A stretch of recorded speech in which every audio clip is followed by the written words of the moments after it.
While learning rhetoric is one of the most important things we can do within any career, regardless of whether you're going into something strictly academic or where you're going to be reading a lot or what, rhetoric is one of those. And the other is to learn how to cut clutter. So, a couple of people have asked really what is the difference between a B and an A. And this is always my answer. If you've been able to say your position succinctly and clearly, and not waste your reader's time when you're going through. And so you are, of course, familiar with this triangle, the rhetorical triangle. We've been hanging out with it for a couple weeks, but there are these other elements of the rhetorical triangle, whereas the subject is that triangle, knowledge of that subject. And so on equal sides, we have the speaker, the audience, and the purpose. And we talked about on the first day of class or first day of discussing rhetoric that it doesn't matter how much you know your topic if you are not able to articulate that into a way that your audience understands. In the same way, if you use a lot of language which obscures what your purpose is, it doesn't matter, again, how much you know that subject or how good your research is or how great a position you have, if you are not able to articulate it in a certain way. And so when we submit work, when we write something, or even when we're speaking, when we have too many words, and I'm not saying too much information, there's a difference between information and just words. There's words that mean something, words that communicate meaning that are helping our purpose, and then there's words that are just kind of empty filler. And this happens more often with writing. With speaking, we're a little more used to just rambling on because we have a lot of other cues. We have, facial features, we have tone of voice. Like if I were to translate my lectures into just something written in Word, it would look absolutely absurd because you are a little more okay with me going on tangents and adding more language into my sentences, because I also have the tone of my voice, pitch of my voice to help communicate meaning as well. With a paper, we do not have that. So we just have all of these words that are often just taking up space and can also confuse us, which happens a lot when I'm grading. I'll read through an idea that you have in a paragraph that I know is good and I kind of get what you mean about it, but I've had to read it twice or three times to make sure that I understood. And when you do that in writing, whether it's an email to a colleague or whether it's a report, you're going to lose people right away. Again, it doesn't matter how good that information is. If you allow your audience to just sort of like be thrust out of your argument, they may not return. If you confuse your audience, they may not return. So beginning of our class, I talked about why it's super important to learn how to be a good writer in any field. And one of those reasons is that we have completely changed the way that we read based off of screens. And we also have so much information at our fingertips that there's just a lot of options to turn to. We don't have the same kind of incentive to keep reading something, especially if it's confusing. And when you are writing a paper and it's submitted somewhere or the email's out in the ether, perhaps you have a relationship where you can ask clarifying questions. But a lot of times you relinquish that control when you send that email or when you send that report, and you can't be there next to the reader saying, "Oh, does that make sense? Do you understand that?" And so often our cluttered writing sounds very uninformed, even if we know what we're talking about. It makes it seem like we lack a lot of confidence, like we're just hedging and trying to waste time before we get to our actual point. And I mean, think about the most powerful people in the world, the best, people who make the best speeches, who deliver the most powerful addresses.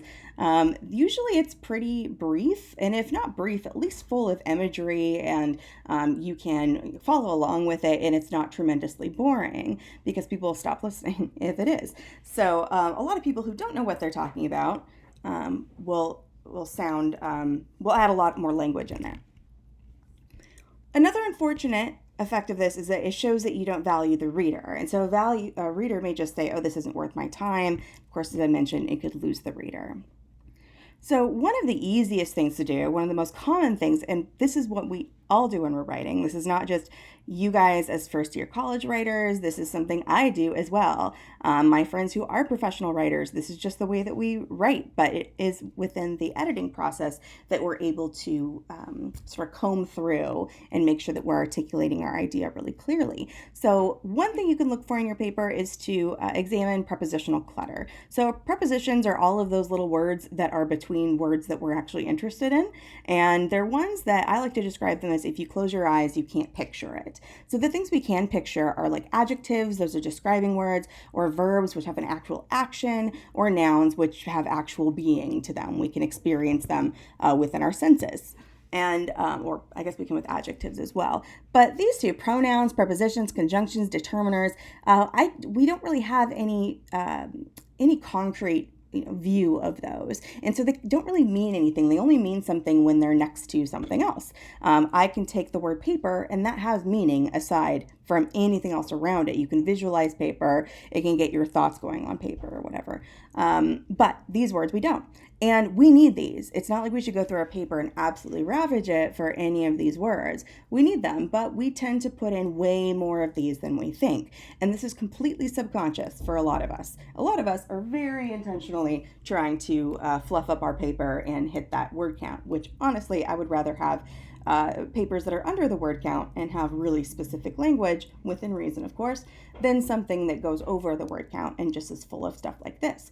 So those sentences that I hit and I have to read twice or three times, a lot of times there's a word missing. That happens.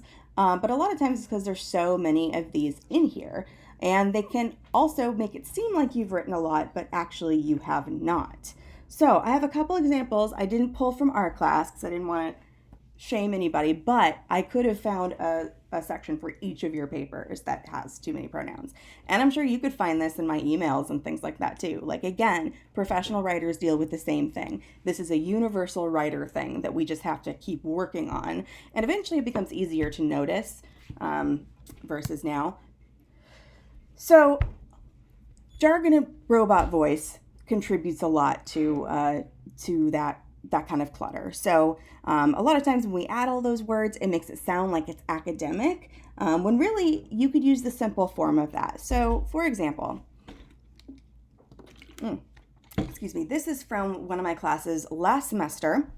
I co-taught a class on the Indian diaspora and global DESI within the U.S., and it was all pretty much about Indian culture, and I obviously am not Indian, but I worked with a professor who is an Indian studies guy. And so I did the writing portion and he did the lecturing portion. So the first paper, which was a diagnostic, I just wanted to see, what do I need to teach them this semester? Was just like, why did you choose this class? You have a lot of options to fulfill this writing credit. Why this one? And mainly what I got back was just like very, very general stuff. And so here's an example of one of them. Why is that one up there?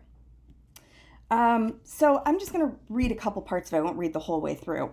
But one of the main reasons as to why I chose this particular course was because it fit my schedule. However, there were two other courses that would have also fit my schedule, and I picked this one in particular because I thought it could be very interesting.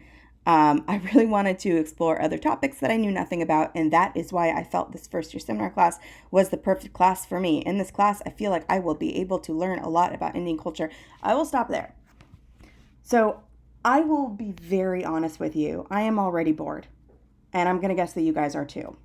Because there's not a whole lot of those verbs, those nouns, those things that we identify with. So I forgot this already. Like I have to now go back and reread it so that I can make comments on it to you guys. But a lot of it is because, we're missing some of that concrete stuff. And we just there's so many words. Like this whole section, one of the main reasons as to why I chose this particular course was because it fit my schedule. So I could just say, I chose this course because it fit my schedule.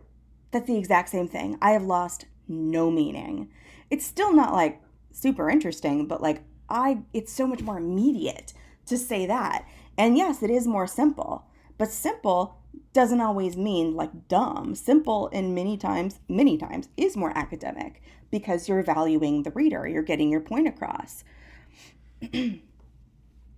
And when you see repetition like this, that's a really good indicator that you also have some stuff that can be condensed. So I recommend you can come back to these lessons. You can look at these examples. And if we were in class, we'd be going through and editing this together. And it ends up being really fun because, of course, it's way easier to do this after the fact than it is to do it while you're writing, because this is something you do while editing, not while writing. You should see my first drafts. They're a horror show. But like skimming through it and looking at all of these little words, and hopefully some of you guys are noticing all the I feel, I am, I feel, I will, I felt, I, and of course it is about him. But that also clutters this up quite a bit. And so I'm going to read one sentence of this, and just in your own heads and hearts, just respond appropriately. So, I choose to take this first year seminar course with Professor Banerjee on studying the Indian diaspora as well as the global Desi in order to obtain a stronger and more concrete understanding of both the cultural and political aspects of India and its original inhabitants within the U.S., and to look at the often neglected everyday challenges they face living among people of different ethnicities in varying countries. I'm going to assume that the look on your faces is of absolute horror. This is a really long sentence, and it was hard for me to read. You could even hear, I, of course, was exaggerating my voice a little bit, but it's hard to even read this as like coming from a person. There's just so many words in there. The last part, he added something of, I was also very interested in analyzing how these Indians that have migrated infuse with their influences into societies they currently live in, and how these values change the way typical Americans like myself see life from our perspective. I already stumbled over it there.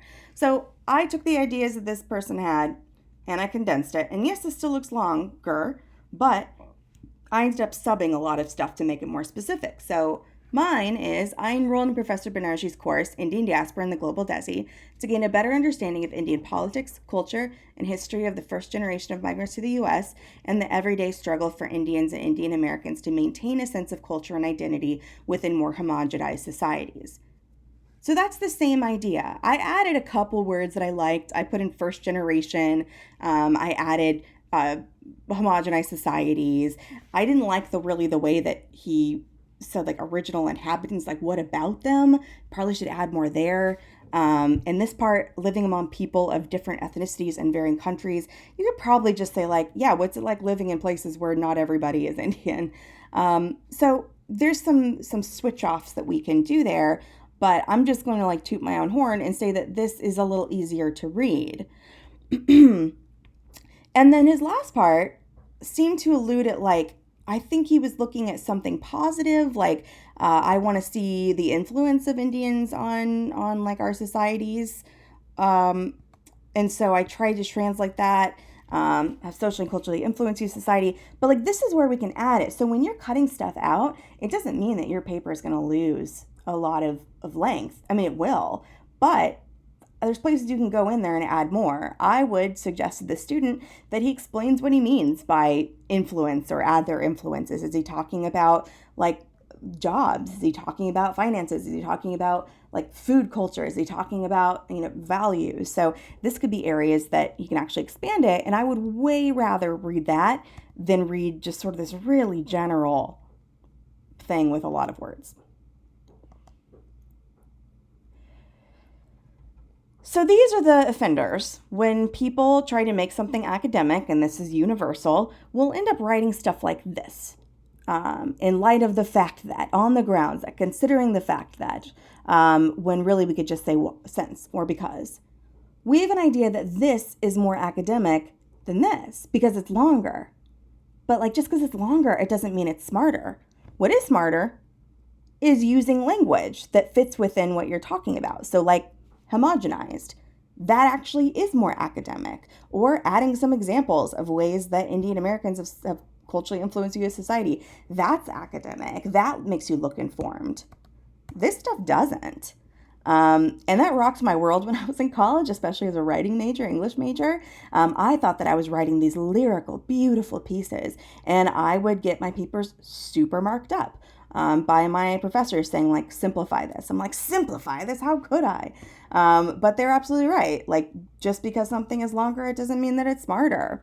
And so you don't have to do this for absolutely everything, but when you can, try to cut down on these kind of phrases because there's just so many words when you could say the same thing. Instead, focus on what's around the because, what's around the about. That's what should use some language that's really interesting. You could just Google all kinds of lists, and there's some of these that I have problems with. Like I always say the majority of, like I have my own little faults here. What's another one that I do a lot? Along the lines of like we're all guilty of it. I'm super guilty of it. Sometimes you can simplify it and it just doesn't sound right. In that case, keep it. By no means do you have to cut out everything, but these are areas where the more that you cut of this kind of stuff and fill with things that matter, the more you're going to see your grade inflate. Inflate sounds bad. Rise, because you just have more content. I'm not going to show us that one. Other things to look out for are transitional phrases. You guys are my class that is just so in love with transitional phrases. Most of the time, we don't need them. If your ideas have something to do with each other, they are naturally transitioning. So, unless you are using like a however and you're showing like, oh, on the other hand, or next, this is a thing that happens. If there's reason to be using it, then do. But I'm guessing we can cut out quite a few of our transitional phrases. Other ones I've noticed are like due to the fact that was able to, had the ability to, you could just say they did. So these are some of the ones that I've noticed a little bit in our class.